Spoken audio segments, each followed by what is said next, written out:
সহায়তা কেন্দ্র নিয়ে বচসার, তার জেরেই শাসকের গোষ্ঠী কোন্দলে উত্তপ্ত রঘুনাথগঞ্জের সেকেন্দ্রা। এই ঘটনায় আহত হয়েছেন 2 তৃণমূল কর্মী। মনোবীক্ষণ পলিক্লিনিক, চিকিৎসার জগতে এক দশক। এখন এখানে সব বিষয়ে ডাক্তারবাবু একসাথে তলায়। ফোন করুন 7477799515 এই নম্বরে।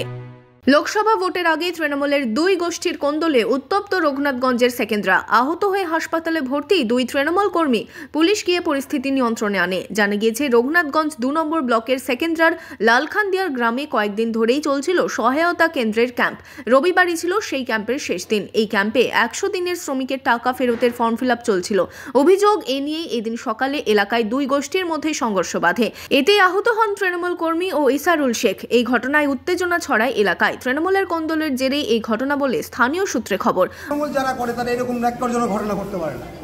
এরা তৃণমূলের করে কিনা জানি না। তৃণমূল করলে আজকে সহায়তা কেন্দ্রে আসার জন্য যদি এরকম আক্রমণ করে, তারা তৃণমূল কি করে বলবে না? অঞ্চল সভাপতি গোষ্ঠী কোন্দল না মানলেও স্থানীয় পঞ্চায়েত সদস্যের দাবি, গোষ্ঠী কোন্দলেই এমন ঘটনা। ওদের ওই সাইফুকে নিয়ে ঝগড়া হয়েছে, সাইফু ইসা ওদের সঙ্গে। তারপর এই দল থেকে লোক গেল, যে কী কারণে ঝগড়া হয়েছে।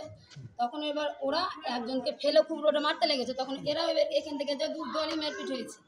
2 দলে মেরপিট হয়ে প্রশাসন এসে একতরফা ওই তরফের বাড়ি ঘর ভাঙচুর না করে এই বাড়ির তরফের কেন বাড়ি ঘর ভাঙচুর করছে।